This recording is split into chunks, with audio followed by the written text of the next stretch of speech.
"Here we are," Luke said. A wide smile lit up his features and crinkled the corner of his eyes. The first thing Kira noticed when Luke opened the door was the cacophony of voices in the air. When she looked outside, she understood why. Every citizen of Sonnyville must have been in that town square. The grassy park looked more like a sea of blonde hair as protectors of all ages spoke excitedly to one another. Every so often, Kira saw a streak of fire soar through the air, only to land in someone's open palm, to be absorbed back into his or her skin. Happy was what she first thought. All of these people looked happy and content with their lives. Luke stepped out of the car first, and the crowd started to quiet down. With slight hesitation, Kira emerged, greeted only by a deafening silence. She had never felt so self-conscious in her life. Between the yellow hair, the blue sky, and the green trees, her red curly hair stood out like never before. Her flame-tinted eyes were the same as everyone else's, but that similarity seemed far too small for Kira to notice at the moment. "Well, you sure know how to make an entrance," Luke whispered, taking her hand. "Follow me." Kira couldn't speak. She just let Luke lead her through the crowd, which parted like the Red Sea as she approached. When she met someone's eyes, they looked away. She saw little children cling to their parents, afraid to approach. "Are they scared of me?" Kira wondered. But she didn't have time to complete the thought because she bumped into Luke, who had stopped walking.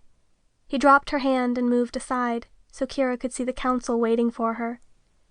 They sat overlooking the crowd on a raised wooden platform, each man resting on a large carved throne. She assumed this was the space where they held town meetings, but after the completely modern airplane, this archaic arena was the last thing Kira had expected. There were 7 people on the council. All of them were men, all of them wore suits, and all of them were intimidating.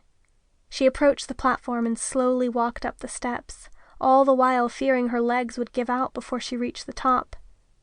"Luke Bowery!" Kira jumped at the loud, booming voice and glanced at the older man who spoke. His hair was pure white, almost blinding to look at, and he sat in the center seat. "Won't you join us?" Kira looked back at Luke, who smiled as if he were the picture of serenity, and walked up to stand beside her. "Councilman," Luke greeted them with a bow. There is no way I'm curtsying in front of this crowd, Kira thought. She didn't want to let on how scared she was when all of these people had different expectations of her.